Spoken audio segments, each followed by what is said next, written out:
알파벳 순서로 발표를 하겠는데 처음 발표하실 분은 그 알제리아 대사이신 그 라바 하디드 대사님이십니다. 잘 부탁합니다.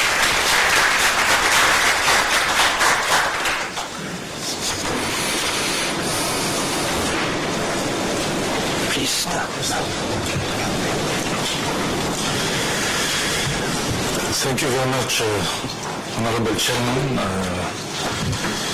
I can assure you that I have taken due note of your diplomatic warning and undiplomatic warning. Very diplomatic, no. And since everybody has the text of prepared statement, I will try to skip one sentence here and there as far as possible. Honorable Chairman, Excellencies, distinguished participants, it is indeed an honor to be invited to participate in discussions at this important forum on human resources development, an issue which has emerged over the last 2 decades as key to economic and social development. Honorable Chairman, you told me over the lunch that you have taken time to read the statement, and you have told me that you found some elements of similarities between the Algerian and Korean experience. So I thank you very much, and I'm sure the audience also will notice the same similarities that you pointed out yourself. Human resources development, I think, have to be viewed in a comprehensive manner, including education, health, gender dimension, promotion or participation of the young people to the development process. But the definition of human resources or human development is not the main focus of the present session. However, I'd like to say that human resources development, which is at the core of the concept of human development, is no longer viewed only as an element of social policy, but emerges as a vital component of any successful economic and sustainable development strategy.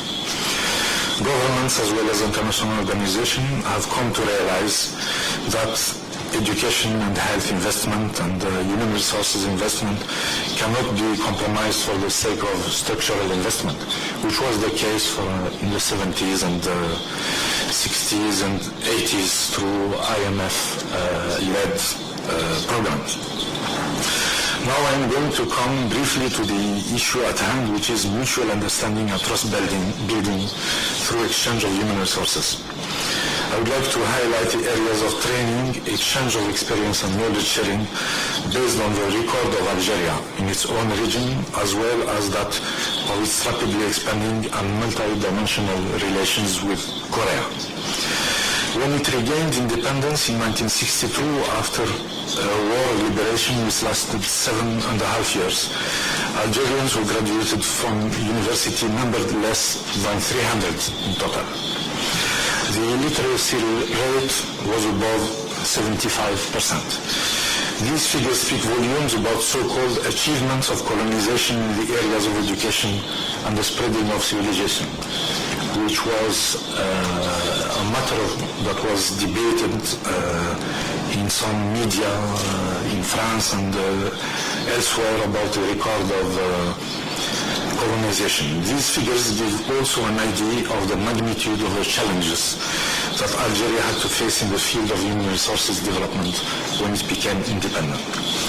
Since independence, Algeria has implemented a policy of free education for all at all levels of education and training cycle. I am one of the beneficiaries of this free education system of Algeria, spending for this purpose more than 30% of the annual national budget for now 45 years.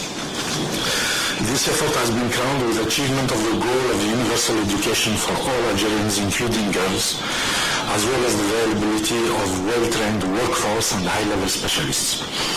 At an early stage, Algeria started sharing this experience with many countries, notably in Africa. To date, 30,000 Africans have benefited from higher education by following the full cycle of studies funded by Algerian government at Algerian universities and other higher education institutes. In addition, short-term training has also been available to thousands more citizens of African and other developing countries, and Algerian teachers and specialists in the medical, industrial and agricultural fields have also been dispatched to African and Arab countries to implement cooperation projects. These programs are still ongoing. They have been put in place due to the sense of solidarity felt by Algeria towards African countries who have also suffered under the yoke of colonization. They have also aimed at strengthening confidence and mutual understanding between Algeria and other African countries. And I think this objective has been largely achieved given the role that Algeria is playing now on the African scene and the leading role it has taken in initiating and implementing the NEPAD program. Having been keen to share its experience with other countries, Algeria has also, in times of globalization, felt the need to benefit from the experience of others. In this connection, Korea development experience stands out as meriting the highest priority. Therefore, these possibilities of cooperation have received great impetus following two summits between President Bouteflika and President Mohamed in Seoul, December 2003, and in Algiers, March 2006. In a very short time span, about 150 high-level Algerian officials have visited Korea for training sessions of 3 weeks in development fields of common interest, this just in the last 12 months. In addition, knowledge-sharing program has been initiated with the Ministry of Finance and Economy, and a number of other programs are under consideration in various fields, ranging from fisheries to industrial strategy, construction, etc. These programs have helped share the know-how available in the two countries and increase awareness of possibilities for bilateral cooperation. And they have also, this is the most important thing, contributed to deepening Korea-Algeria friendship. Given the limited time available and your previous warning, Mr. Chairman, I will conclude by stating how much we value this timely and important forum and the topics selected for the discussions. Thank you. Wonderful, His Excellency. A+. Yes. Also, your points have been well taken, particularly by Korean audiences who share similar experiences with Algeria. I do not completely trust the statistics, but according to statistics, at least illiteracy rate in Korea, when Korea was liberated from Japan, was 78%. So almost out of 100, 78 people couldn't read and write. Illiteracy is no longer any problem at all in Korea after half a century's time. Also, infant mortality. The rate of infant mortality, children dying after birth within 1 year's time, was 11%. So out of 100 newly born babies, 11 died statistically. Now, infant mortality in Korea is 0.03%. That is much lower than that of the United States. It's on a par with Japan, and I'm sure education has played its own role in achieving this kind of result. In any case, next to speak will be His Excellency Kircho Atanasov, who is Deputy Minister of Education and Science of the Republic of Bulgaria. It's an alphabetical order, I'm sorry. Yeah.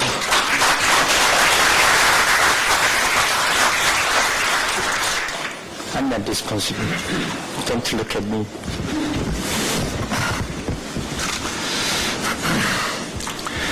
Ваше превъзходителство, уважаеми колеги, дами и господа, аз ще говоря на български, тъй като в залата има и много млади хора, които знаят български език. Преди Преди всичко бих желал да изразя сърдечната си благодарност към организаторите за любезното отправената покана за участие в този важен форум. Българската делегация отдава голямо значение на темата на тази годишната конференция – решение за развитие на човешките ресурси за бъдещите поколения. Избраната тема отразява разбирането, че в ерата на революцията в познанието и технологиите нашите правителства трябва да отговорят на изискването на пазара на труда, да разширят и подобрят инвестициите в човешкия капитал, да приспособят системите за обучение и подготовка към новите изисквания за компетенции, както и да осигурят адекватни човешки ресурси за бъдещо развитие и растеж. Образованието и подготовката има ключово значение за повишаване на заетостта, активното гражданство, личностното и професионалното реализиране. В този смисъл понятието човешки капитал може да се възприеме като основополагащо за развитието на образователната система. Ние отдаваме голямо значение на приспособяването на образованието към новите предизвикателства, както и на гарантирането на устойчивото развитие на системите в съответствие с европейските стандарти. Системи, които са в състояние да предоставят знания и умения. В тази връзка водено от желанието да партнира на модернизирането на останалите сфери на социалния живот и в духа на разбирането за образованието като най-значим фактор за развитие и усъвършенстване на човешките ресурси, Министерството на образованието и науката на Република България определи като основна цел качествено и достъпно образование и обучение за всички, от която проистичат и стратегическите приоритети на държавата. Първо, осигуряване на качество на образованието за постигане общество на знанието. Второ, усъвършенстване на условията за достъп до образование. Трето, насърчаване на ученето през целия живот. И четвърто, отваряне на образователната система към света и повишаване на възможности за нейната мобилност. Тези приоритети се вписват естествено и адекватно отговарят на общоевропейски тенденции, насочени към осъществяване на Лисабонската цел на самите членки на Европейския съюз до 2010 година, а именно превръщането на Европа в най-конкурентната и динамична, базирана на знания и икономика в света, способна на устойчив икономически растеж, с повече и по-добри възможности за работа и с по-голямо социално равноправие. Още с идването си екипът на Министерството на образованието и науката съсредоточи своите усилия в областта на училищното образование. На първо място, защото училищното образование е изправено пред най-много и може би най-сериозни предизвикателства, към които българското общество е особено чувствително. На второ място, защото проблемите на училищното образование засягат почти всяко българско семейство. И на трето, защото в системата на училищното образование се пресичат разностранни и често противоречиви интереси на голям брой участници. На 7 юни 2006 година Народното събрание прие разработената от Министерството на образованието и науката и одобрена от Министерския съвет Национална програма за развитие на училищното образование и предучилищното възпитание и подготовка 2006-2015 година. Основана на разбирането, че главната ценност в образователната система е детето, ученика, програмата извежда две основни цели за развитие на училищното образование. Равен достъп до образование и качествено образование. За постигане на тези цели, програмата предвижда редица мерки, между които: първо, въвеждане на нова образователна структура, гарантираща конституционното изискване за задължително образование до 16 години. Второ, изграждане на ефективна система за вътрешно и външно оценяване на качеството на образованието в края на всеки образователен етап, чрез широко използване на тестовете в учебния процес. И трето, въвеждане на система за диференцирано заплащане труда на учителите, обвързана с резултатите, и система за кариерно развитие на учителите. И децентрализация на управлението на системата чрез предоставяне на по-големи правомощия на местните власти и финансова децентрализация.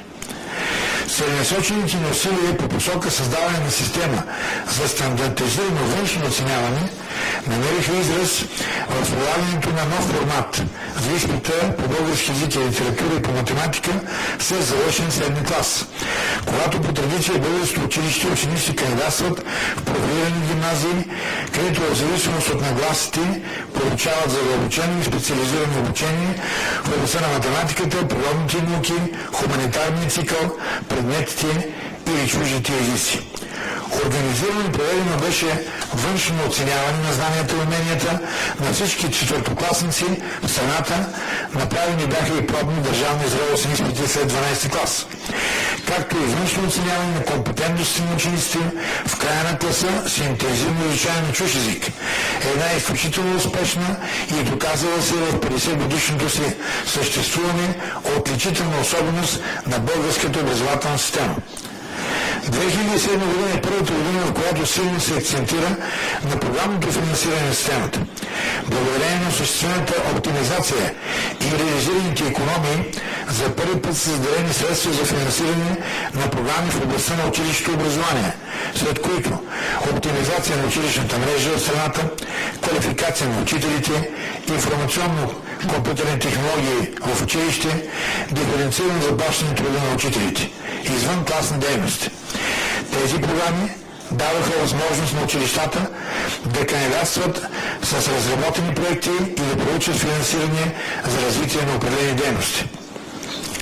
В качеството си на пълноправен член на Европейския съюз, България разработва своята образователна политика в съответствие с стратегията на общността за учене през целия живот.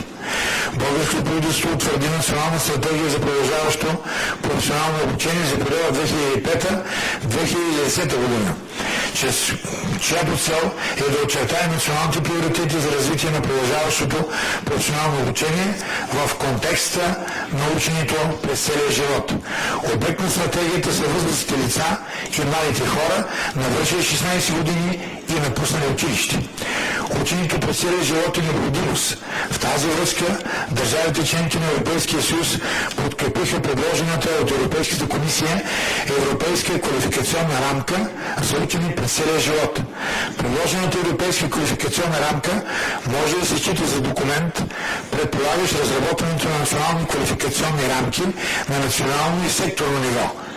Европейската квалификационна рамка ще подпомогне преносимостта на квалификациите и процеса на тяхното признаване на основата на резултатите от обучението, сертифицирани от компетентните органи на национално и секторно ниво. България вече стартира процеса на разработване на национална квалификационна рамка, съвместима с европейската, като инициира национален дебат между заинтересованите институции.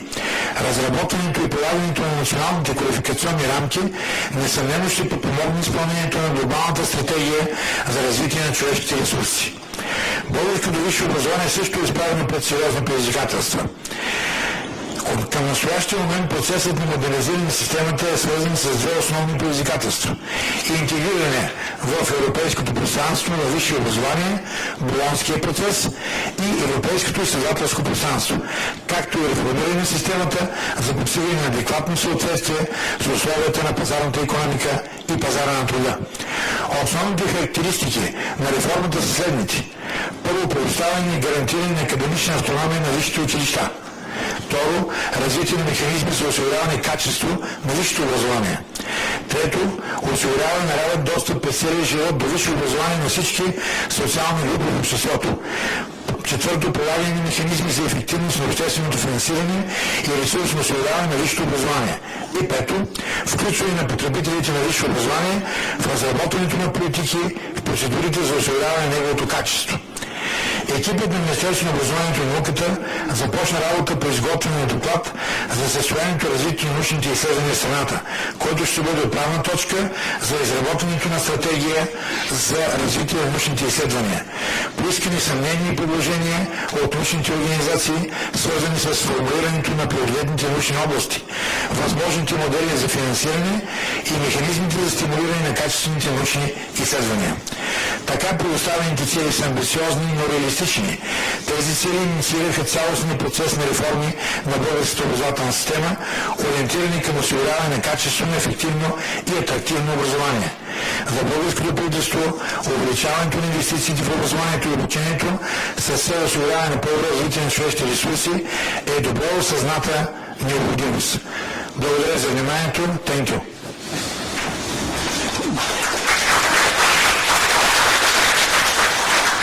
Thank you very much, Your Excellency.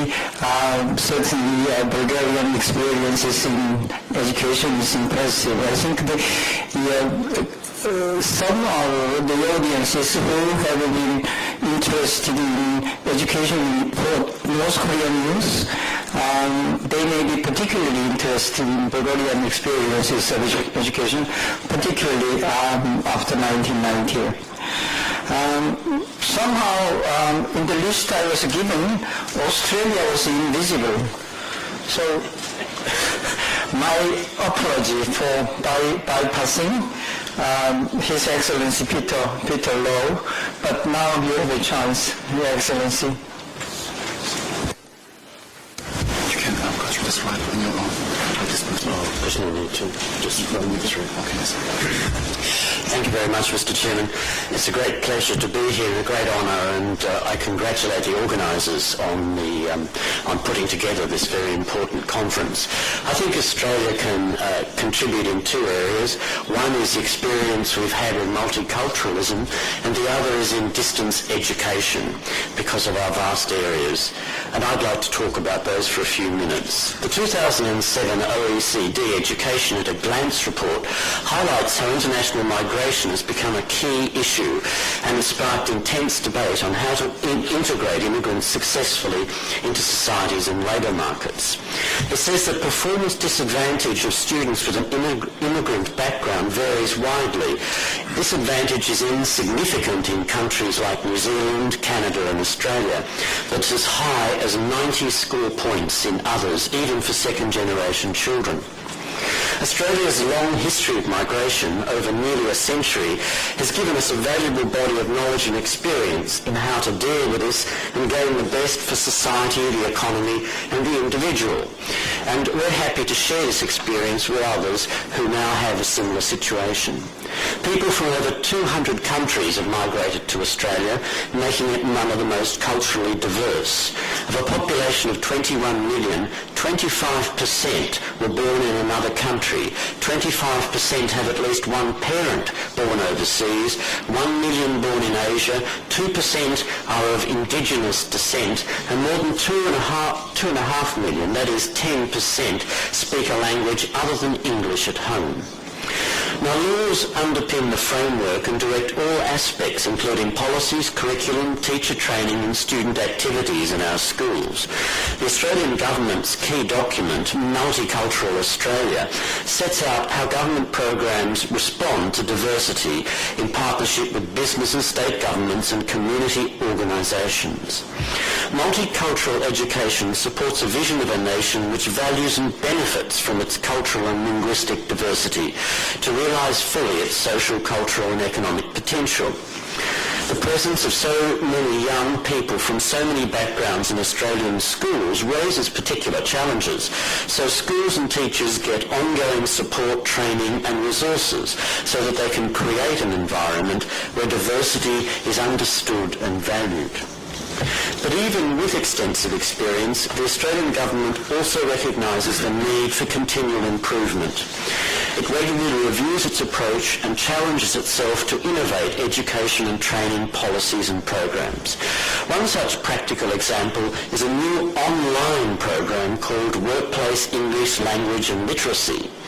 The program aims to equip workers from non-English speaking backgrounds and other challenging backgrounds with the necessary language, literacy and numeracy skills to help them get employment, retain it and lead improved lives. The program includes, and here I think we have a couple of PowerPoint illustrations which I'll ask our people to put on.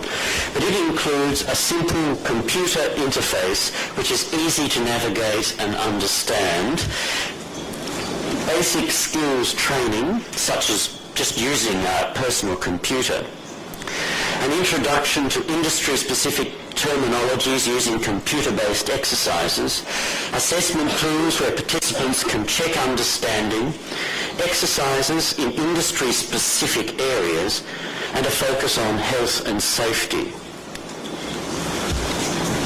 Now, the other area that I want to talk about is distance education. Most of you will know that Australia is a large country with a small population, but it's also spread over vast distances. 25% of the population live across more than 1 million square kilometres, and this creates particular challenges for education. Over half a century ago, Australia created the School of the Air, teaching children over the radio to ensure that all Australians living on far distant farms and areas could get an education. It supported hundreds of thousands of children in remote areas. Now, while technology has improved to make delivery easier and more flexible, the remoteness of communities continues to challenge students and teachers. And Australia currently has a program under the Australian National Centre of Science, Information and Communication Technology and Mathematics Education for rural and regional Australia. Now, this program aims to improve the science, ICT and maths abilities of students in distant areas. Parents can send their children to rural and regional schools and know that they will get equal opportunities for a good education. They can attend rural and regional schools and get the academic potential in science, ICT and mathematics. And it also means that teachers can work in rural and regional schools and be professionally connected and supported. We have a delegation in town from this centre at the moment, just coincidentally, and they're sharing their experience with Koreans all over the country at the moment. But through research, pre-service and in-service teacher training, community and overseas programs, by working collaboratively with communities, education authorities, professional associations and industry groups, the centre seeks to develop solutions to problems faced by teachers, particularly those who are professionally isolated. Since it was started in 2004, the centre has conducted some 97 projects involving hundreds of schools, thousands of students and their parents. Now, during this week, the delegation of 5 people plus their leader, Professor Pegg, will share their experience and pursue new ideas with Korean universities. And this will support best practice in rural and outback school education and inform policy development in both countries. Like all of you here today, Australia understands that education, training and research are investments and that they're crucial to the country's future. With this in mind, my government works hard to find opportunities to share our experiences, to listen to others and to generate and pursue new ideas in support of global talent and global prosperity. So again, I thank the organisers of this conference for the opportunity to share this with you today, and I congratulate them on a successful event.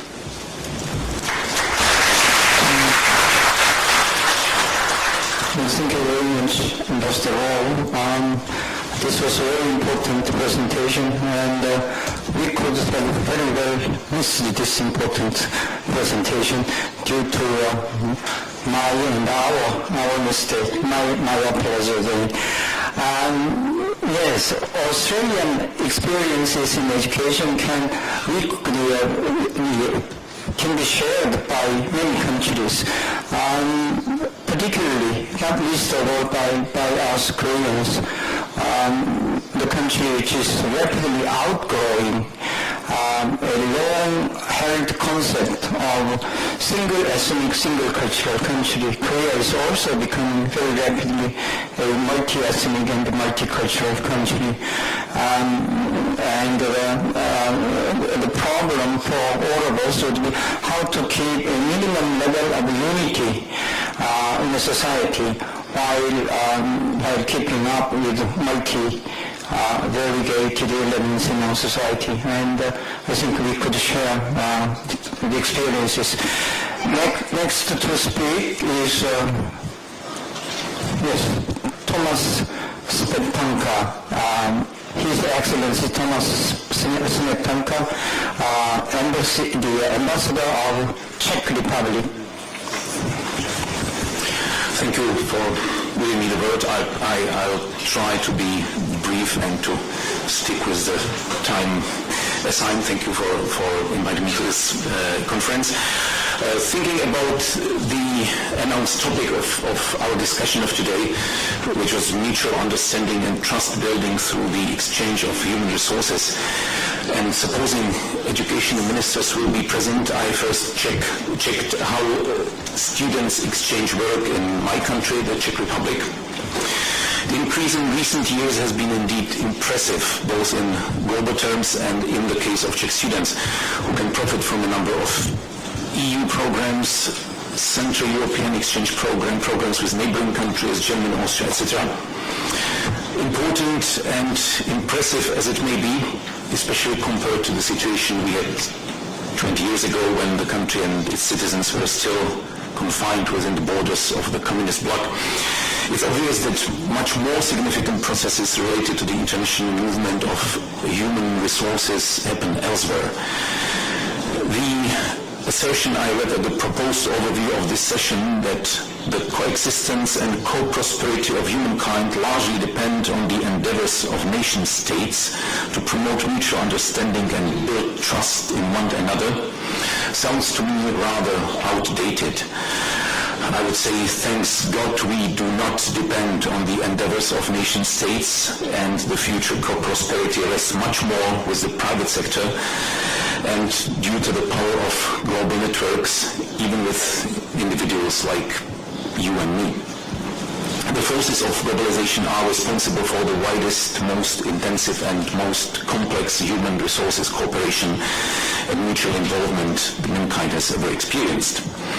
The processes like outsourcing, offshoring, universal access to information, creation of internet communities, development of open source software, uploading of user-created contents, and other elements greatly empower an individual and make the state institutions much less relevant, I would say. Understanding and mutual trust developed through various new forms of collaboration. Author Thomas Friedman claims that members of the same supply chains do not wage wars, and the more countries like India or Pakistan or China and Taiwan get involved in international supply chains, the less likely a conflict between them will be. I think the theory may replace often repeated claim that democracies don't fight each other. Using another thesis by Thomas Friedman, one can tell the world became flat, which means much more interconnected than before, and various cultures and societies get to a much closer mutual contact. Human resources get a considerably better chance for development and fulfillment. It does not, however, work this way everywhere. There are countries whose governments are unable or unwilling to provide conditions for the globalization forces to function. And there are people who feel threatened, frustrated, and humiliated by the globalization and use its tools and achievements in a destructive way. The symbol of this attitude being the messages of Osama bin Laden posted on the internet and terrorist groups worldwide adopting the popular brand of Al-Qaeda. The main challenge now is how to make the great chances of development and fulfillment provided by the globalization forces available on the largest possible scale. And the other challenge, which seems even more complex and demanding, is to prevent the misuse of those great chances. It's where the trust building, as mentioned before, has to play a great role, and it's where involvement and cooperation of the states is crucial. And it's also where the success or the lack of success will very much shape our lives in the future. Thank you.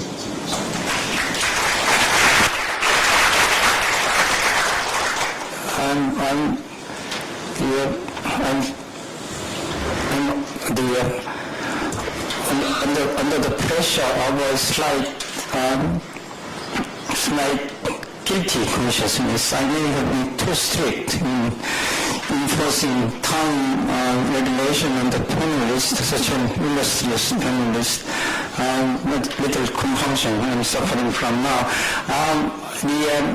Again, the organizers served me a notice that as this is the last session, we can afford to be a little bit more flexible, but not too much.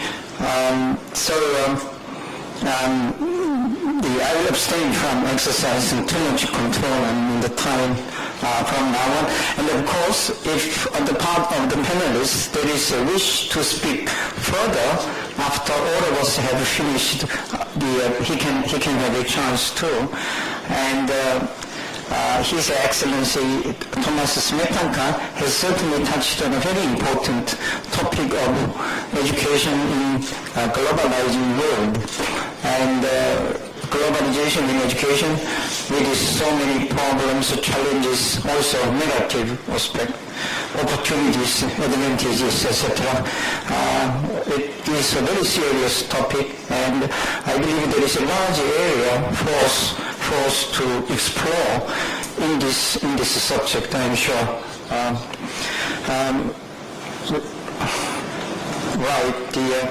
Ambassador Smetanka, he didn't say that, but at the end of his paper, he mentioned about Al-Qaeda scholarships.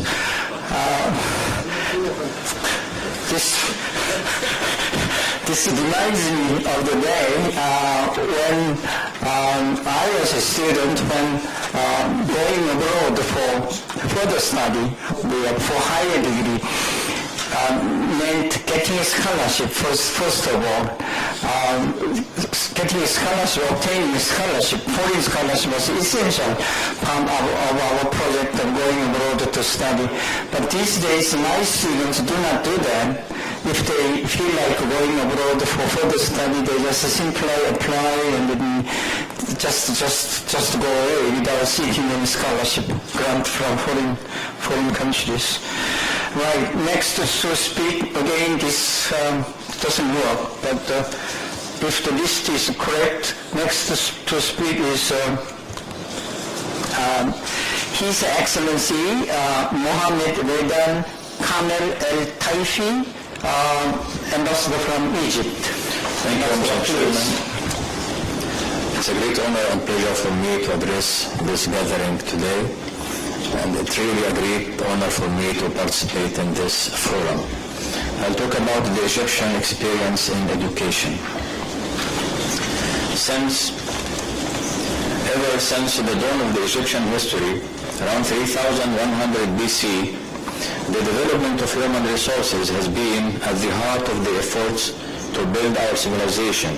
Indeed, ancient Egyptians did focus on education as a means of developing the capacities of the Egyptian citizen and enabling the people to participate in the building of a nation that has had its significant contribution to human civilization. In Egypt today, education occupies a significant importance. President Murad has consistently stressed its importance as a pillar of economic and social development, and a substantial portion of the annual budget is oriented towards building human capacity through education in its different fields.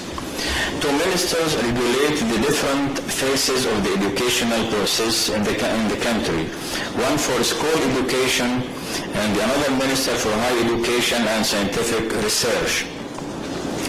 Both work together in cooperation with many other organizations involved in assisting the development and different aspects of the personality of the Egyptian citizen. It is to be noted that two laws enacted in 1950 and in 1953 have made government education from primary school to university free in order to make it available for the largest possible sector of the Egyptian society to learn. The statistic released in 2005 by UNESCO Institute for Statistics reveal interesting numbers. As of 2005, out of a total population of 75 million, 91% of girls and 96% of boys in primary school age are enrolled in schools with completion rate of 98%, while 79% of girls and 85% of boys in secondary school age are enrolled in schools, and 34% of the population in tertiary school age is enrolled. There is teacher for every 26 students. As for university education, it is to be noted that there are 17 public universities in Egypt, 13 private universities, including an open university for distance education, in addition to Al-Azhar University, the eldest, biggest religious education institution in the Middle East, providing both religious and technical education to a large number of students. These universities provide the Egyptian labor market with about 270,000 graduates every year. Significant efforts are also directed towards integration of vocational education and training into educational system, which emphasize on catering the requirements of the labor market in the country. The government is currently engaged in significant efforts to develop the current educational system in all its phases by means of introducing new technologies provided by ICT. Such efforts include the Egyptian Education Initiative, developed in cooperation with the World Economic Forum, which aims at improving the development and delivery of education for Egypt's citizens through public-private partnership. Facilitating educational reform in Egypt by devising efficient public-private models that will enhance the creativity of teachers and students through the effective use of ICT. Developing the capacity of the local ICT industry to adopt innovative learning solutions to partnership with world-class firms. Upgrading channels of lifelong learning that foster socio-economic development through e-learning and delivery centers. Establishing a virtual learning community that will enhance educational performances. Remove limitations and create opportunities for 21st century students to realize their full potentials. Preparing all students in schools and universities to join the digital workforce. And finally, leverage national government commitment and corporate citizenship in building a model of educational reform that can be exported and replicated throughout the African and the Arab region. With these efforts, Egypt hopes to continue its endeavor to build a modern society able to contribute to the greater human civilization of the 21st century and to help in solving the pressing problems that face our world today. Thank you.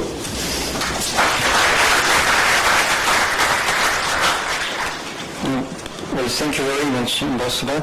And my apology again about a little disturbance on this electronic screen. These things are not that reliable these days. Yes, I'm sure all of the audiences, including the panelists, we must have felt very humble before the experiences of the 5,000 years of history.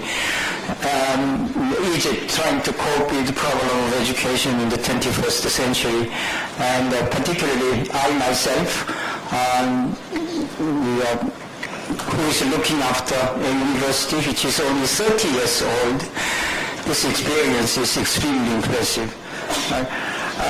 So the next to speak is His Excellency Kim Luotonen, Ambassador from Finland. Ambassador, please.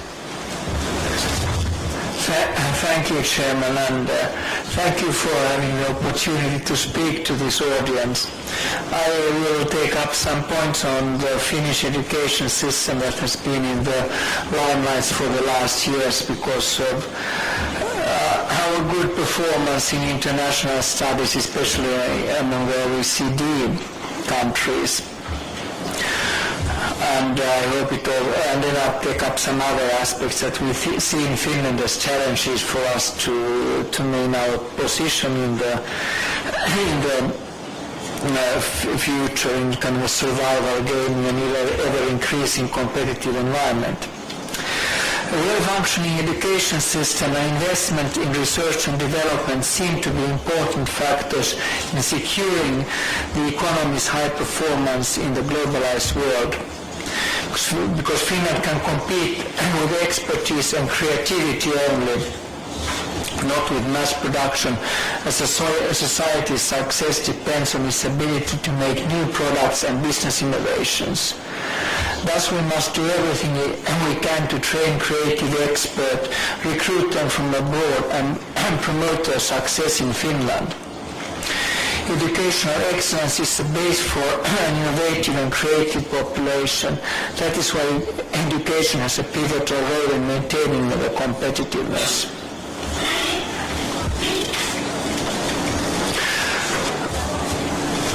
Education is an important role in maintaining the competitiveness, as I said, and our educational system still fares well in international comparisons. We have a high educational level, the quality and scope of university teaching is high, and we still possess expertise in IT and technology in general. But we have challenges to overcome if we are to maintain our educational excellence, which is the base for an innovative and a creative population. And some of our challenges are we have an above average study time for graduation. There's a weak status of mathematics and natural sciences in the comprehensive schools, despite our good performance in these OECD studies. And there is a lack of incentives for top performers.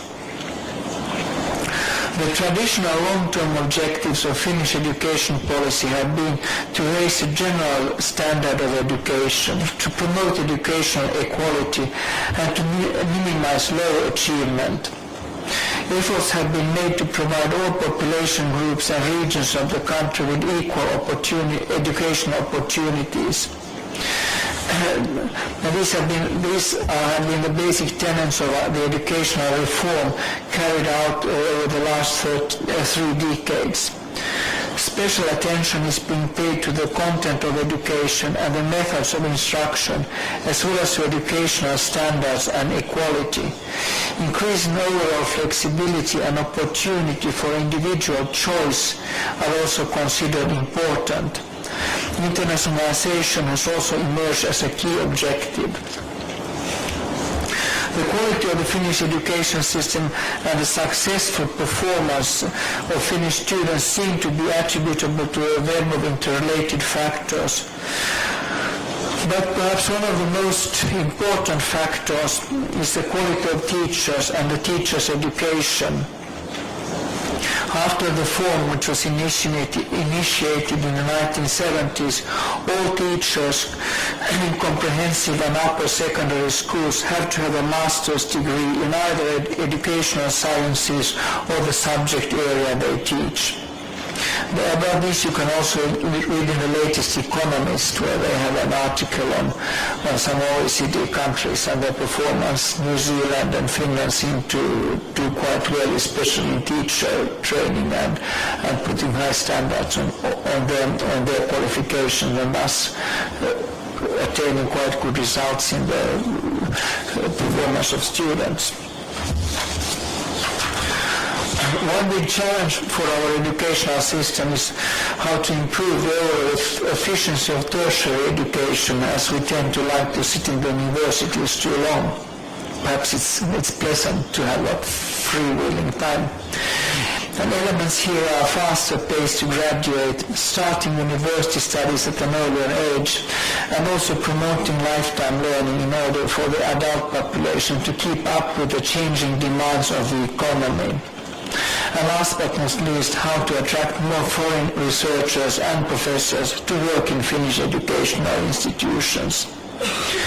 One factor that deserves mentioning is also that in Finland all education is free from comprehensive education to high schools and universities.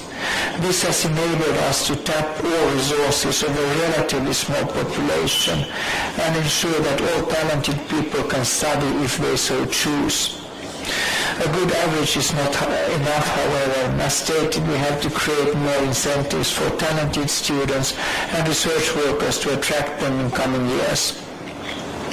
Another important factor when an economy tries to keep up with a changing world is the amount of resources allocated for research and development. The foundations of a strong research and development policy were laid in Finland already in the 1980s when the government decided to increase funding for research and development. Despite the deep downturn in our economy in the first half of the 1990s, the government continued its strong support for R&D. Total expenditure in R&D increased at a record rate in Finland in the 90s. Between 1995 and 2000, the R&D expenditure doubled, and Finland's ratio of investment in research and development to GDP increased to 3.3%. In 2003, the ratio was 3.5% to GDP, and Finland is in Europe now second after Sweden with this measure. Thus, Finland has become one of the top countries in terms of investment in R&D. The high level has been maintained during this decade and is also one of the priorities of the present government. An important feature in the recent decade has been the increasing interaction between industry, research institutions and universities in research and development activities. It seems that this interaction has been one important factor in enhancing the effectiveness of the research and development investments. The Committee for the Future of our Parliament assesses in its study from 2004 that in order to maintain our position, the investment in R&D should be increased to 4% of GDP, and that it should also be directed to cultural and welfare sectors as well, so that new success areas can be established. And finally, perhaps one more important to mention is an efficient and impartial bureaucracy if we want to face the challenges of the future. It is clear that one of the best ways to foster a vibrant and thriving economy is to keep government intervention at a decent level and maintain transparent and predictable administrative procedures. The recommendations point out that in a situation of decreasing workforce and an aging population, an important sector to look at is the public service area. It is recommended to review which public services could be privatized and outsourced and how to improve the competitiveness and effectiveness in the public sector in general. And naturally, an uncorrupted and impartial public sector is essential for a sound economic environment, and in these areas Finland has in some recent studies done quite well also, so that perhaps underpin our till now quite positive economic development. Well, to sum up, maintaining a high educational level and continuous investment in research and development make Finland more attractive to foreign talent and investment, and improving the incentives for work and entrepreneurship are the major factors that we see that we have to address in order to maintain our competitive standing in the changing world. Thank you.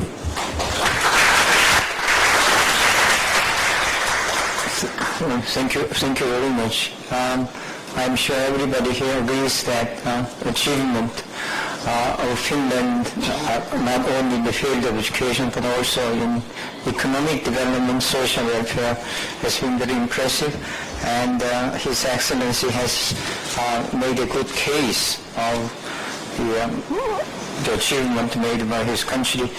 Next to speak is His Excellency Dulat Bakishev, Ambassador from Kazakhstan. Ambassador, please. Thank you, Mr. Chairman. Good afternoon, ladies and gentlemen. I would like to touch upon two issues. One is Kazakhstan's educational system. Second is our cooperation with the Republic of Korea. Probably Kazakhstan is the youngest country represented here. We are only 16 years old. But asset which we have, although we are a small young country, our citizens are almost 100% literate. There is no big gap between genders in terms of educational level. So understandably, development of human capital is high on our national agenda. We understand that in our pursuit of priority goals, we should cooperate with other states. In this term, Kazakhstan's Bolashak Scholarship, which stands for the future in Kazakh, has an aim to prepare a new generation of professionals in the world's prestigious universities. Currently, 3,000 scholarships are available.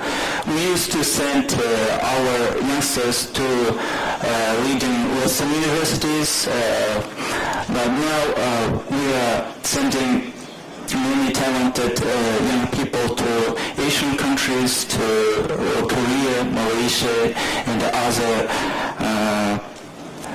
countries of the region. And one thing in our mind is to build trust and to deepen understanding with Asian countries. Although state budget for education is growing due to fast growth of our economy, nearly 10% for nearly a decade, but we have many challenges. One is to modernize our system, and the second is to link education with creation of knowledge. Kazakhstan in this area is cooperating with the Republic of Korea. Korea is our good partner in many areas. One thing which is very helpful is we have around 100,000 ethnic Koreans living in Kazakhstan. As Australia, Kazakhstan is also a multi-ethnic, multicultural society. We have representatives of 130 nationalities. Kazakhs comprise only about 60% of total population. Many Kazakh Koreans and other Kazakhstanis, they study Korean's language history and they come to Korea to study in higher education institutions. In Korea, 3 universities, including Kamel University, train specialists on Kazakhstan. In Kazakhstan, 5 higher educational institutions provide an opportunity to learn Korean language and Korean studies in Kazakhstan. And we understand that it will be very helpful for us to deepen our understanding and to build trust. Concerning the topic of our session, I would like to just highlight one thing. In state and the private sector, it is our understanding that important to give a proper training for those who are in charge, because we need to understand the nature of the world we are living in, with its cultural diversity and the uneven distribution of wealth. And these people then can assist others. And lastly, I'd like to underline that understanding does not come by itself. It takes knowledge, continuous learning, and the patience. From our experience, from Kazakhstan's and Korean experience, I just would like to highlight that before we used to receive information about each other from third countries. Now we have direct contacts, and I understand that direct contacts, cooperation will help, will contribute to mutual understanding and trust. Thank you very much for your kind attention. Thank you very much, Ambassador Bakishev. Yes, we all do understand and appreciate efforts on the part of the Kazakhstan government, its emphasis on education. I myself made a visit to your country this spring and was very much impressed by all the efforts and the resources in the field of education. I remember visiting your alma mater, Kazakh State National University, and had a little conversation with the leaders of your alma mater. And we also have some students from Kazakhstan, my own university has, on scholarship of my own university. I hope in the future you would be sending some students to my university on your scholarship too. Thank you. Also, I was very much moved to see Korean expatriates community, the sizable size of Korean immigrant society in Kazakhstan, maintain a very friendly relations with the host country. And I made a visit to the Korean village, where it's about 5 hours drives from Almaty, very rugged and very suitable, rugged countryside, remote, rugged, desolate. But Koreans have almost a miracle. It appeared to me that the Koreans survived their harsh winters, etc., after they had been forcibly removed from the settlement in Far East by the Soviet government. That was a very moving experience, and I hope we would be able to keep up with good educational relations between Korea and Kazakhstan in the future too. Next to speak is Mr. Dato and Santhananaban, His Excellency, Ambassador from Malaysia. His Excellency has just sought understanding to give his presentation while he's standing up, and the understanding was duly given. So, here we are.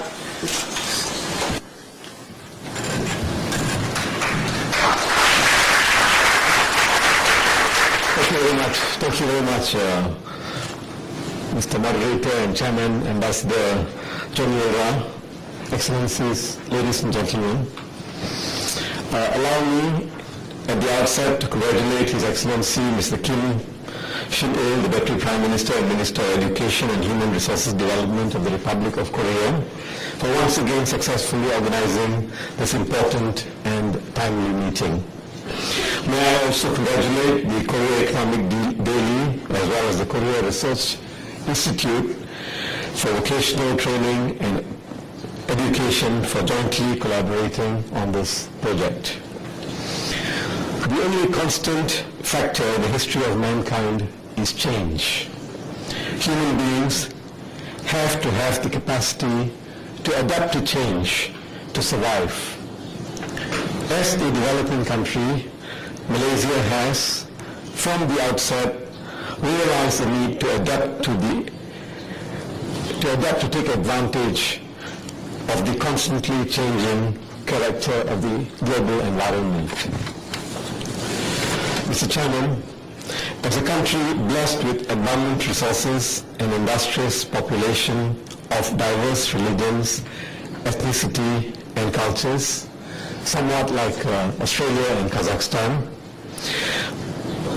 Malaysia, with with its excellent location and an ability to adapt to a constantly changing global environment, has been able to achieve an average growth of 6.2% per annum for the past 5 decades.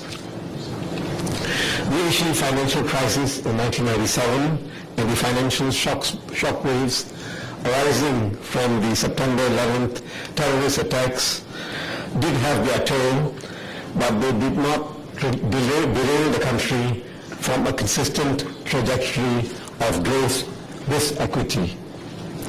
In the past 15 years, household incomes have almost tripled and exports grew at an average of 13.7% per annum. Today, Malaysia is the 18th largest trading nation as measured by total trade volumes. That is by no means a mean achievement for a nation of 26 million people, a nation which only a generation ago depended almost entirely on rubber and tin for 85% of its foreign exchange earnings. Since achieving independence in 1957, Malaysia has consistently drawn up 5-year development plans which are a blueprint for charting the direction of growth and development for the country. With such a plan, while such a plan may seem incoherent or incongruous in a relentlessly changing environment, these plans have helped us to learn from our mistakes, build on our successes, and adapt to changes around us so as to ensure that we sustain our societal development and economic growth. The ninth Malaysia Plan was tabled in Parliament in 2005, charting the course of economic development in Malaysia up to 2010. Intense competition, the rise of India and China, high commodity prices, the fast pace of technological change, and competition from other emerging economies of Asia are all factors that impact upon Malaysia and its place in the world. As such, Malaysia realizes the need to be ever vigilant. As times change, business and bureaucratic culture must also evolve. Today, the human resources development aspect has become all important. The wave of the future is the enhancement and development of our most precious resource, our people. Recognizing this all-important development, Malaysia has placed much emphasis on developing and enhancing the knowledge and skills of our human capital. To this end, we have identified 3 main areas of focus as follows: increasing the capacity for knowledge, strengthening capabilities in science, R&D and innovation, and nurturing a cultured society of strong moral values. Let me elaborate on these 3 areas of priority. A country's future depends on the quality of its human capital, both in terms of intellect and character. As such, efforts have been directed towards raising the capacity for knowledge, creativity, and innovation, and at the same time, nurture a first-class mentality among Malaysians. Funding for better education and training initiatives would anchor in first-rate work ethics and values. Further, the comprehensive improvement of the country's education system from preschool to tertiary and vocational institutions, and in line with the needs and future aspirations of the country, would generate highly skilled and innovative human capital. Number 2, the improvement of the teaching and learning environment in schools, including the medium of ICT facilities, is emphasized. Further, educational opportunities for special needs children and those with learning difficulties is also being given attention, taking into account that people with special needs account for 10% of the world's population. Another important factor is the education and training of teachers with a view to producing qualified, skilled responsible teachers who are comfortable to be educators. Further, the constant upgrading of the quality of academics in terms of leadership, expertise, and a sense of commitment is being similarly encouraged. Strengthening the capabilities in science, R&D, and innovation. In the context of globalization, high human capital has become a necessity, not merely a luxury. As such, a second area of focus is the process of building competencies in R&D, science, as well as to nurturing the ability to innovate. Research has been encouraged as the basis for developing and deepening knowledge, with a more enabling environment fostered to encourage research and development. Malaysia is focused on enhancing its capacity to innovate and create at all levels of society, developing a knowledge-based economy. Malaysia is currently ranked 24th in the world on R&D spending as a share of GDP. We have set our sights on becoming creators of technology and not remain as mere consumers, users, and adopters of technology. The third element, nurturing a cultured society with strong moral values. Another aspect of human development we should be emphasized is the creation of a first-class mindset. We define such a mindset as being knowledgeable, competitive, with a high-performance culture, with sound integrity, and a foundation for strong moral values, upgrading in a multi-ethnic society. Malaysia strives to be a society of learned people who appreciate culture, arts and heritage, as well as the history of their nation, race and religion. Such a society would be known for its strong sense of self-esteem and would not be easily swayed by some of the negative elements in the wave of globalization. Our youth are important assets and valuable natural resources. They are being guided and leadership is being built up, involving them in programs to develop and unify the nation at all levels, planning, leadership, and implementation. It is with this in mind that Malaysia has embarked on a comprehensive and all-rounded education and training program so that its human capital will continue to grow and will be on the cutting edge of development. These efforts are being pursued to build a strong, unified country with a firm foundation of science and morality. We hope to work closely with the ROK government and with other countries on developing these programs. Thank you.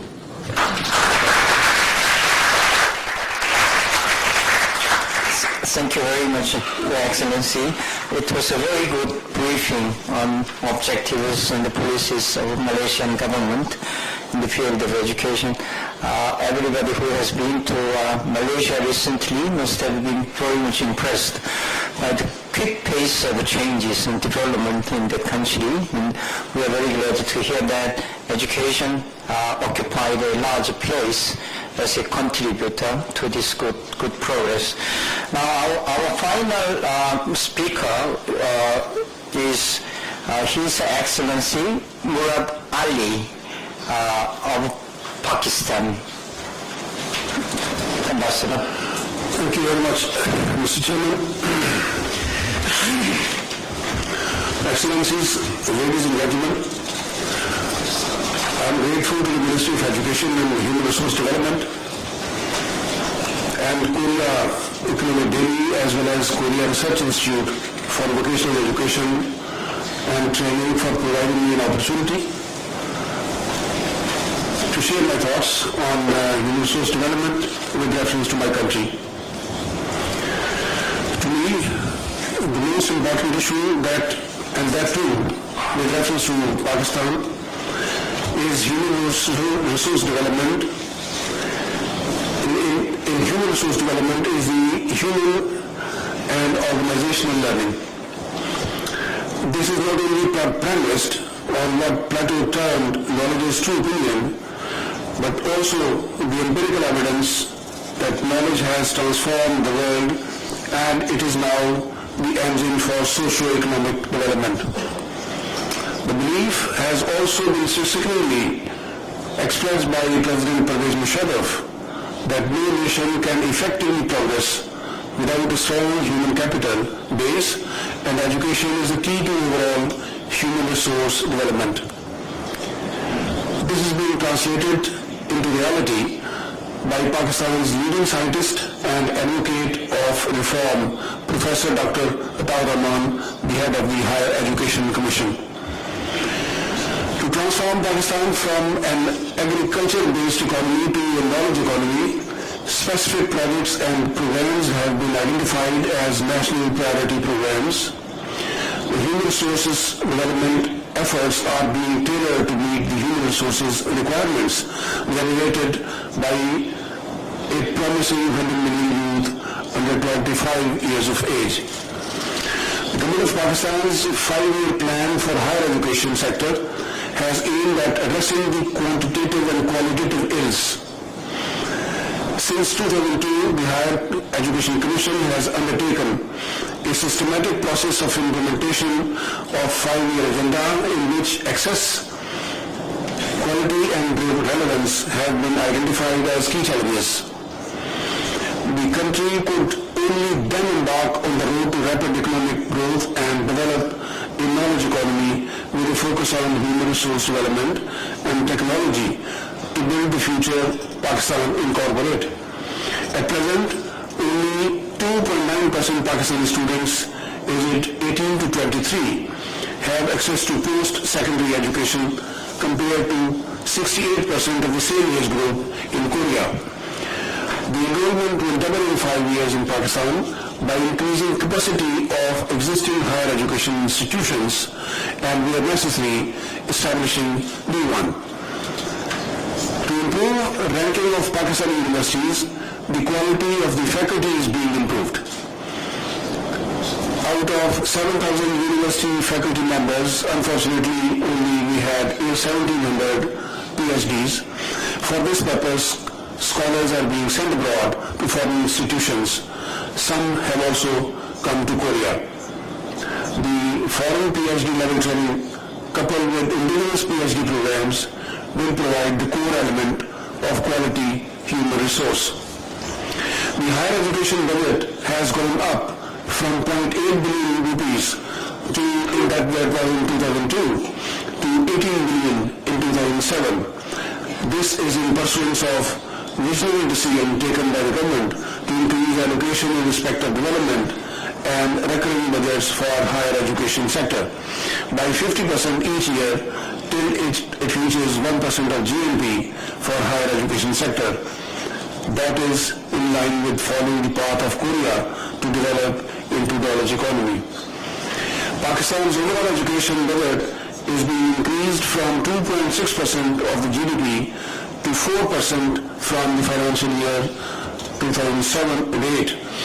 The government has decided to provide 1% increase in education budget, overall education budget every year, and it will continue till the time it reaches to 10% of the gross national product.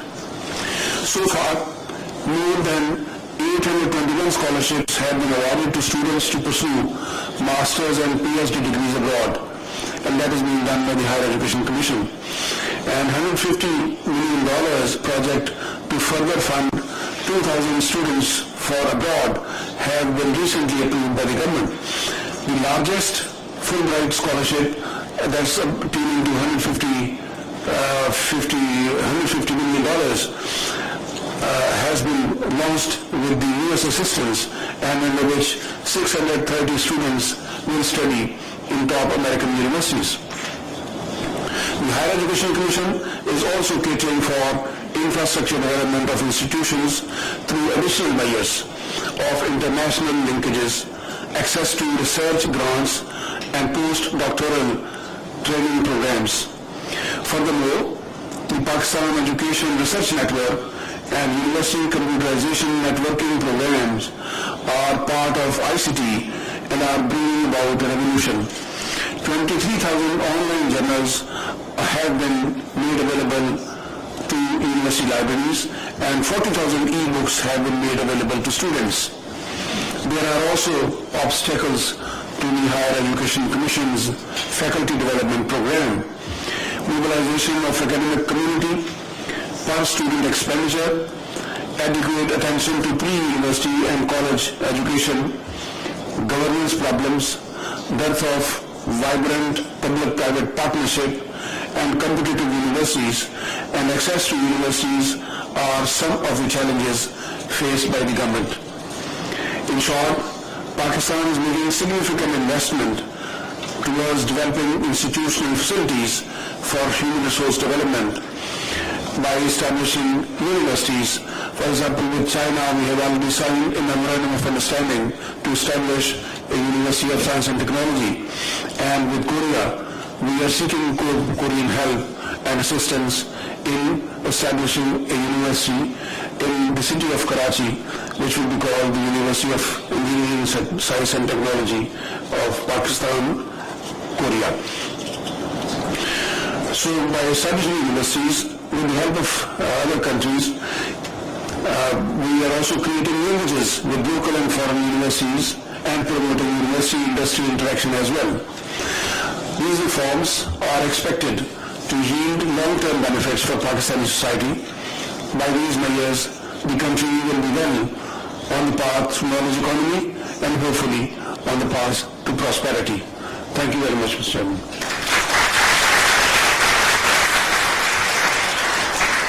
Thank you very much.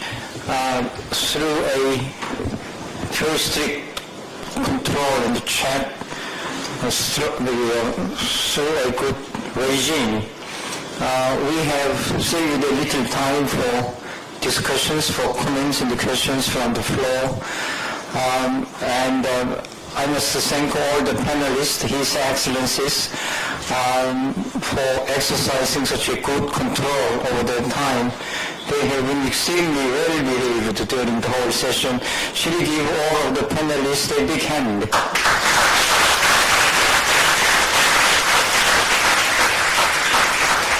Your Excellencies, many, many thanks. Now, shall we open debates to the floor? I can see some of them are sort of have been brewing kind of questions and comments, etc. So we have a little time, and as I was saying, we can stretch our session a little bit beyond the 3 o'clock. So who's one hand went up.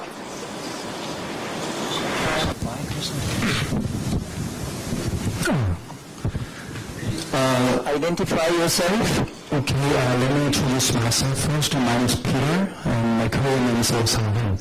I'm working for a research institute. We are actually working with local governments.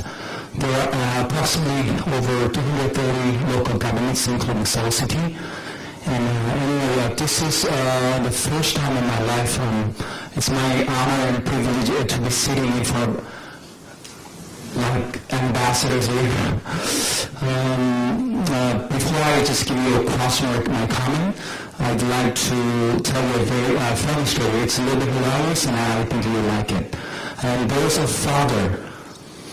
One day he asked his little daughter, 10 years old, and she's in the 3rd grade in elementary school, and he asked her, "Hey, you've been going to school for 2 years, but you don't know how to count up to 10, from 1 to 10. How could it be possible, and what are you going to be when you grow up?" And she said, "Boxing referee." Is it funny? I think so. With this story, we can get a lesson, which means in order to educate people, and of course she said that she is going to be a boxing referee, but in order to be a boxing referee, she needs to be educated. All she has to do is know count from 1 to 10, but she also has to know boxing rules and the boxers, the psychology, etc.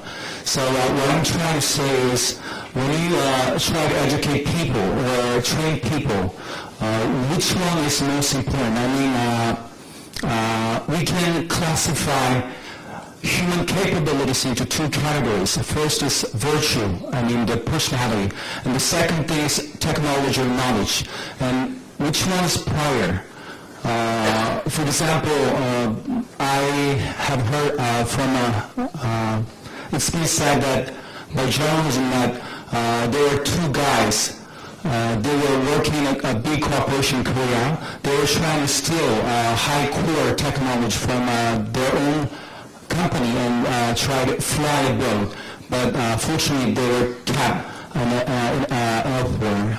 So if we just focus on the technology or knowledge and how can I say that, a formal thing, but if we just focus on the technology, we might lose personality virtues.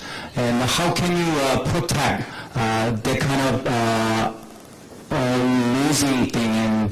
And that's just what I want to know. So would you answer from the question, please? Is this question addressed to any particular panelist or?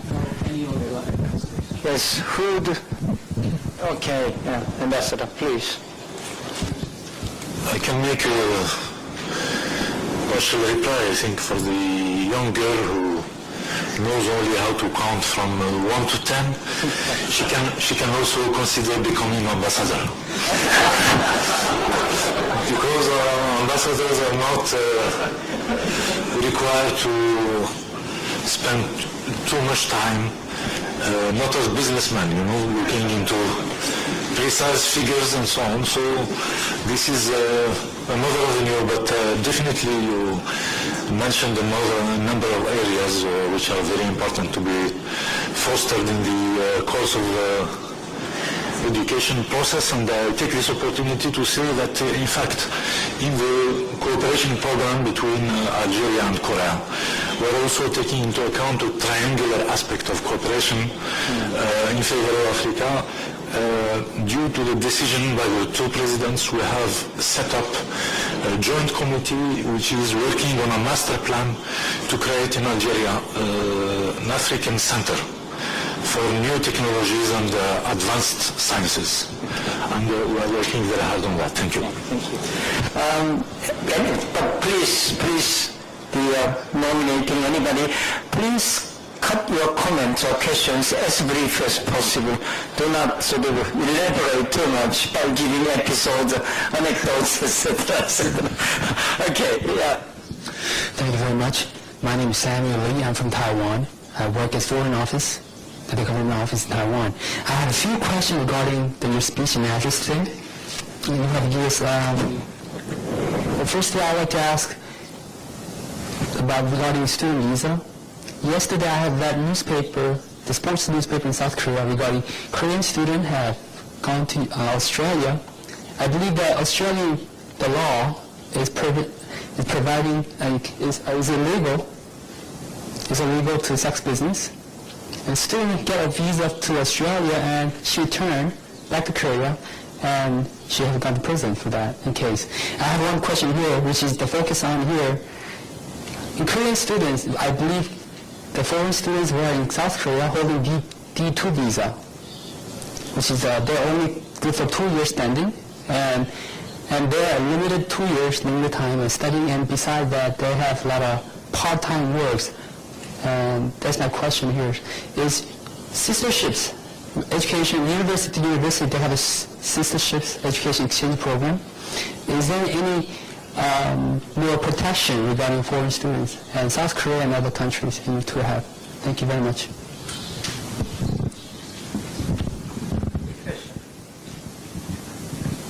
Any of you willing to take on that question?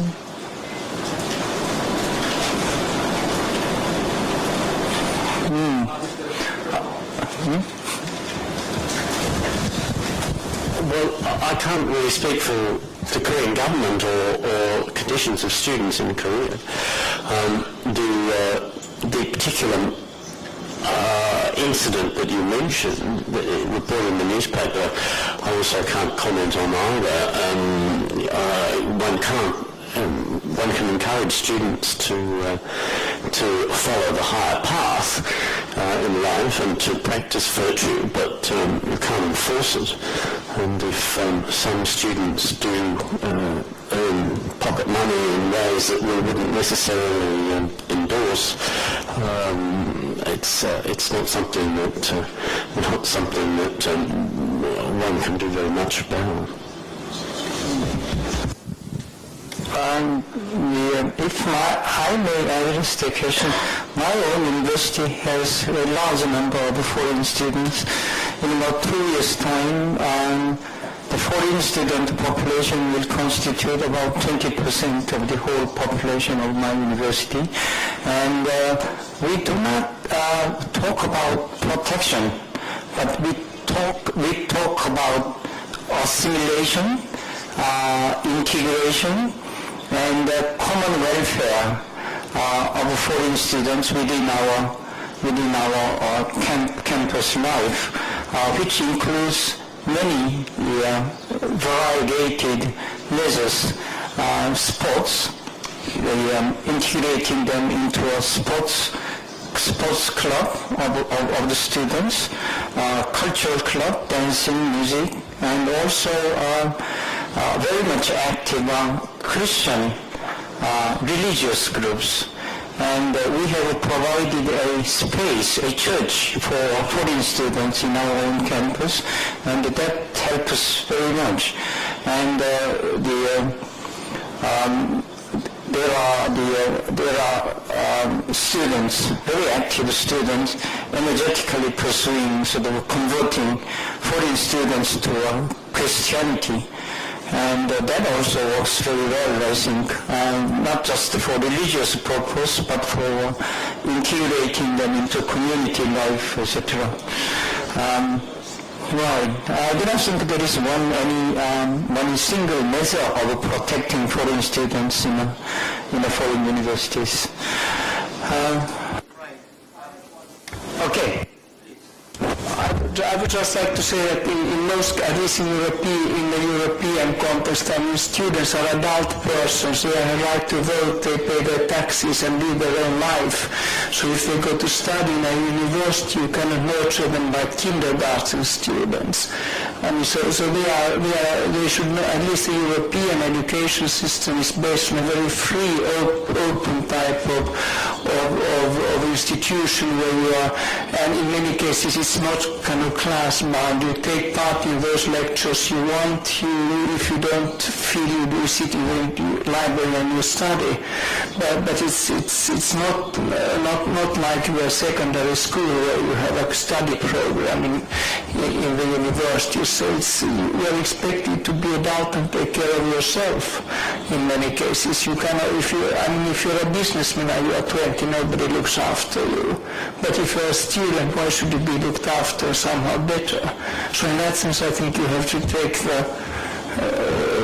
put them on the same level. If you can vote for the president of your country, you perhaps have the sense to look after yourself too.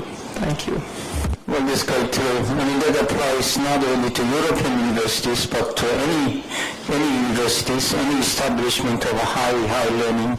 I believe the university students are adult people who should take responsibility for looking after, caring for themselves, either in their intellectual or physical activities, for their physical security, etc. Of course, university should do whatever it can to assure them good environment to pursue their academic interest, physical activities, etc. But protection would be a sort of overstatement. Right. More comments and more. There is. Thank you, Mr. Chairman, for giving me the floor. I would like just to comment on one aspect of your intervention. You said that foreign students are being converted. So, of course, as my colleague said, their students are adults. They behave on their own, but if it is university's policy to convert, then it is a very sensitive question for us. Thank you. No, we don't use, the university has nothing to do with that. It's the student, voluntary association of students. They are, as you may know, some of these Korean religious organizations are very active in doing that, very much devoted to their purposes. But university doesn't have any means of restraining them from pursuing their own objectives. And I can assure that there is no sort of official policy of the university involved in that. My university is not a missionary school either.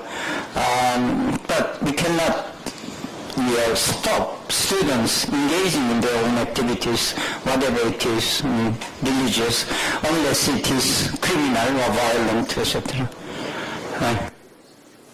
Okay.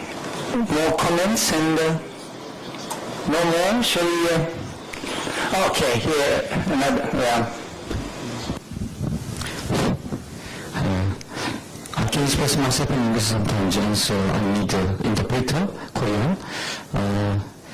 정말 좋은 말씀 잘 들었고요. 아쉽게도 제가 다른 분들 케어를 해드리다가 늦게 왔습니다. 단지 여기 문장을 잠깐 살펴보다 보니까 첫 번째 발제자이신 키르초 아타나소프 차관님께 해당되고 여기에 참석하신 패널 여러분께도 같이 해당되는 질문인 것 같은데요. 유로피안 스탠다드를 목적으로 한다는 표현이 있어서 그것이 글로벌라이제이션에 어떤 한 걸음 다가서는데 얼마나 좋은 영향을 미치는지 그거에 대한 견해를 한번 듣고 싶고요. 또 지금 제가 소속되어 있는 게 글로벌 컨설팅 그룹의 하나 이름으로서 리틀 프린스라고 하는 어떤 IT 환경에서 비즈니스 모델 컨설팅 비즈니스를 하고 있는데요. 이 IT 환경의 급격한 발전이 지금 또 새로운 교육 환경 자체를 또 바꾸고 있는 이런 펀더멘털의 변화에 있어서 거기에 각국이 갖고 있는 나름대로 어떤 정책이나 또는 거기에 따르는 요즘에 많이 얘기하는 에듀케이션이나 또는 다음 차세대 환경인 유비쿼터스 에듀케이션의 논의 관련된 어떤 나름대로의 정책이나 방향이 있다면 한번 들려주신다면 서로 윈윈하는 데 도움이 될 것 같아서 질문을 드립니다.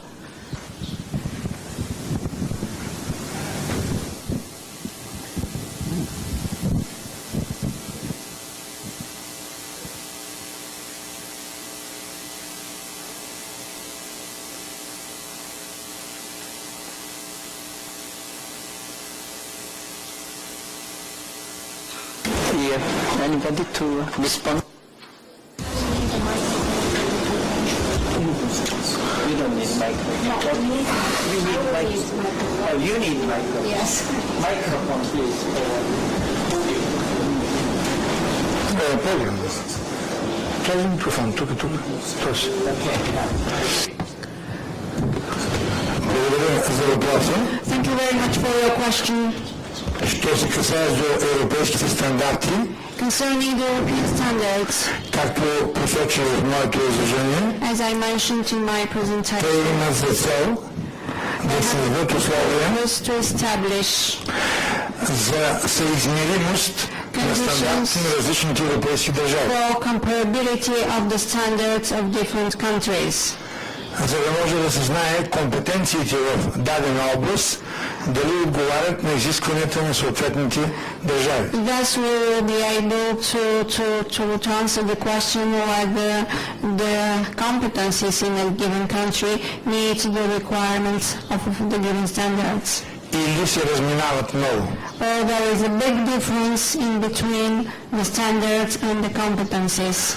В тази връзка, To this end, след като се изградят такива общи стандарти за 27-те европейски държави, after the establishment of a common standards for the 27 EU countries, те ще дадат съществен принос there will be a substantial input for the development of global standards в контекста на глобализацията. within the context of globalization.